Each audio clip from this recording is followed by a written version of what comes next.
Hello everyone, मैं नीलम शुक्ला आप लोगों का स्वागत करती हूँ। आज मैं आप लोगों के लिए मल्टीमीडिया का वीडियो हूँ। ठीक है, देखिए जो हमारा मल्टीमीडिया होता है, मल्टीमीडिया दो शब्दों से मिलकर बना होता है, मल्टी और मीडिया। मल्टी का मतलब होता है बहुत ज़्यादा और मीडिया का मतलब होता है एक माध्यम होता है, जैसे text, audio, video, graphics and animation. ठीक है, मल्टीमीडिया इन्हीं सारी चीज़ों का कॉम्बिनेशन होता है। ठीक है, जैसे मान लीजिए यहाँ पे ये आपका मल्टीमीडिया है। ठीक है, और मल्टीमीडिया ये कई चीज़ों से मिलकर बना होता है। ठीक है, मल्टीमीडिया अकेले नहीं होता। मल्टीमीडिया में यहाँ पे जैसे टेक्स्ट हो गया, टेक्स्ट से मिलकर बना होता है ऑडियो, वीडियो, ग्राफिक्स और एनिमेशन से मिलकर बना होता है। ठीक है, फिर आगे देखिए, इन एलिमेंट्स को एक कंप्यूटर से दूसरे कंप्यूटर में किसी इलेक्ट्रॉनिक डिवाइस के माध्यम से भेजा जाता है। ठीक है, मल्टीमीडिया में जो भी एलिमेंट्स होते हैं, जैसे अगर हमको किसी को मैसेज करना है तो मैसेज के लिए हमको किसका यूज़ करना पड़ेगा, टेक्स्ट का यूज़ करना पड़ेगा। ठीक है, तो उन इन्फॉर्मेशन को हमको एक कंप्यूटर से दूसरे कंप्यूटर में इलेक्ट्रॉनिक डिवाइस से हम भेज सकते हैं। ठीक है, मल्टीमीडिया आज के टाइम में इंफॉर्मेशन टेक्नोलॉजी के क्षेत्र में बहुत लोकप्रिय है। मल्टीमीडिया के अंतर्गत इंफॉर्मेशन के text, audio, video, graphics and animation माध्यम से रिप्रेजेंट किया जाता है। ठीक है, देखिए मल्टीमीडिया इंफॉर्मेशन का एक पूरा कलेक्शन होता है जिसमें हर प्रकार की इंफॉर्मेशन स्टोर रहती है, चाहे वो टेक्स्ट से रिलेटेड हो, ऑडियो हो, वीडियो, एनिमेशन या फिर ग्राफिक्स हो। ठीक है, हम अपने इन्फॉर्मेशन को किसी के द्वारा भी किसी माध्यम से रिप्रेजेंट कर सकते हैं, चाहे हम टेक्स्ट के माध्यम से उसको रिप्रेजेंट कर दें या फिर ऑडियो, वीडियो। ठीक है, मतलब इन्फॉर्मेशन को किसी भी माध्यम के द्वारा, मल्टीमीडिया के द्वारा हम रिप्रेजेंट कर सकते हैं। ठीक है, मल्टीमीडिया ऐसा सिस्टम है जो multimedia information processing, storage and manipulation कर सके। ठीक है, जो हमारा मल्टीमीडिया होता है एक सिस्टम होता है। ठीक है, जो इन्फॉर्मेशन को क्या करता है, प्रोसेस भी करता है, उसको स्टोर भी करता है और उसे मैनिपुलेशन भी करता है। मैनिपुलेशन मतलब उसमें बदलाव भी करता है। ठीक है, मल्टीमीडिया के द्वारा हम किसी भी इन्फॉर्मेशन में बदलाव भी कर सकते हैं, उसको स्टोर भी कर सकते हैं और उसमें प्रोसेसिंग भी कर सकते हैं। ठीक है, जैसे मान लीजिए अगर हमको कोई बैनर या पोस्टर तैयार करना है तो बैनर या पोस्टर के लिए हमको टेक्स्ट की भी आवश्यकता होगी। टेक्स्ट के द्वारा भी हम अपने मतलब किसी भी इंफॉर्मेशन को रिप्रेजेंट कर सकते हैं या फिर ग्राफिक्स के माध्यम से रिप्रेजेंट कर सकते हैं।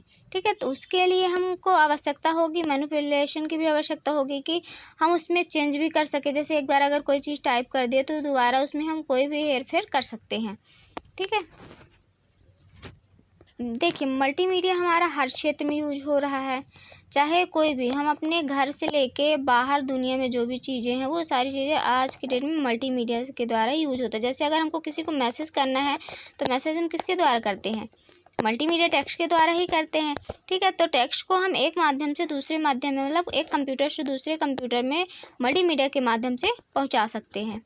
ठीक है, फिर देखिए component of multimedia hardware and software. देखिए हमारे जो मल्टीमीडिया के कंपोनेंट है वो हार्डवेयर और सॉफ्टवेयर दोनों से मिलकर बने होते हैं। जैसे अगर हमारे पास सॉफ्टवेयर है, अगर हार्डवेयर नहीं है तो काम नहीं हो सकता। अगर हार्डवेयर है, सॉफ्टवेयर नहीं है तो उसके बिना भी कोई भी काम नहीं हो सकता है। ठीक है, तो इस प्रकार से दोनों के कॉम्बिनेशन से हमारा मल्टीमीडिया बनता है। हार्डवेयर की भी आवश्यकता होती है, सॉफ्टवेयर की भी आवश्यकता होती है। ठीक है, अब देखिए उसके जो कंपोनेंट है, फर्स्ट आता है कैप्चर डिवाइस। ठीक है, अगर मान लीजिए किसी इन्फॉर्मेशन को हमको कैप्चर करना है तो उसके लिए हमको आवश्यकता होगी, किसी माध्यम की आवश्यकता होगी जिसके द्वारा हम उसको उस इन्फॉर्मेशन को कैप्चर करें। ठीक है, जैसे हमारा वीडियो कैमरा हो गया, वीडियो कैमरा के द्वारा हम किसी इन्फॉर्मेशन को कैप्चर कर सकते हैं। Video recorder, audio microphones, keyboard और टच सेंसर के द्वारा भी हम किसी भी इन्फॉर्मेशन को कैप्चर कर सकते हैं। फिर आता है स्टोरेज। स्टोरेज आपके जैसे मान लीजिए अगर हम कोई भी डाटा हमारे पास है, कोई भी इन्फॉर्मेशन, उस इन्फॉर्मेशन को हमको स्टोर करना पड़ेगा। ठीक है, तो स्टोर करने के लिए हमको स्टोरेज की आवश्यकता होगी। जैसे अगर मल्टीमीडिया की हमारी कोई भी फाइल है, अगर हम अपने मोबाइल में रखते हैं तो मोबाइल में वो फाइल कहीं ना कहीं स्टोर होती है। जैसे हमारा टेक्स्ट मैसेज हो गया, ऑडियो हो गई, वीडियो हो गई, तो इनको स्टोर करने के लिए हमको कोई ना कोई जगह चाहिए। ठीक है, वही एक हमारा क्या कहलाता है, स्टोरेज। जैसे हार्ड डिस्क चाहिए, CD रोम है, DVD है, तो यहाँ पे हम हमारी जो मल्टीमीडिया फाइल्स होती हैं तो उनको हम स्टोर कर सकते हैं, चाहे वो फाइल किसी भी प्रकार की हो। फिर नेटवर्क कम्युनिकेशन। ठीक है, तो अब नेटवर्क कम्युनिकेशन की आवश्यकता होती है अगर हमको एक कंप्यूटर से दूसरे कंप्यूटर में भी अगर कोई फाइल्स भेजनी है, मल्टीमीडिया फाइल्स भेजनी है, जैसे ऑडियो वीडियो कुछ भी भेजना है, तो उसके लिए हमको एक नेटवर्क की आवश्यकता होगी। बिना नेटवर्क के हम उस इंफॉर्मेशन को एक कंप्यूटर से दूसरे कंप्यूटर में नहीं भेज सकते हैं। ठीक है, फिर आता है कंप्यूटर सिस्टम। अब देखिए, कंप्यूटर सिस्टम में कई चीज़ें आती हैं। कंप्यूटर सिस्टम की हमें आवश्यकता होती है मल्टीमीडिया के लिए, जैसे मल्टीमीडिया डेस्कटॉप हो गया, हार्डवेयर हो गया, सॉफ्टवेयर हो गया। ठीक है, बिना हार्डवेयर सॉफ्टवेयर के काम नहीं किया जा सकता है।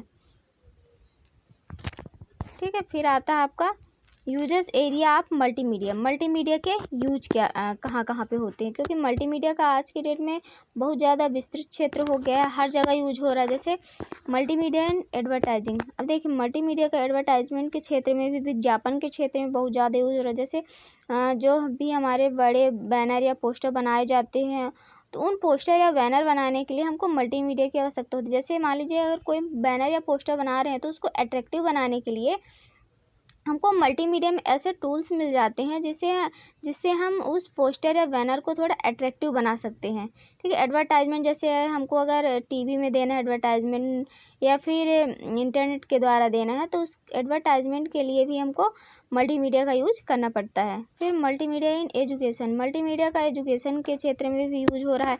जैसे स्कूलों में, आज की जो स्कूलें हैं, तो बच्चों को सिखाने के लिए कई जो जैसे मान लीजिए अगर हम बच्चों को सिखाना, पोएम सिखाना है, तो उसके लिए कई हम वीडियो क्लिप के द्वारा समझा सकते हैं बच्चों को।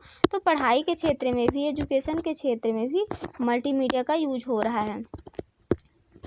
जैसे अगर हमको कॉलेज के लिए प्रेजेंटेशन तैयार करना है, तो प्रेजेंटेशन में भी हम मल्टीमीडिया की हेल्प से ही प्रेजेंटेशन तैयार कर सकते हैं। फिर आता है मल्टीमीडिया इन एंटरटेनमेंट। मल्टीमीडिया का एंटरटेनमेंट के क्षेत्र में भी यूज हो रहा है।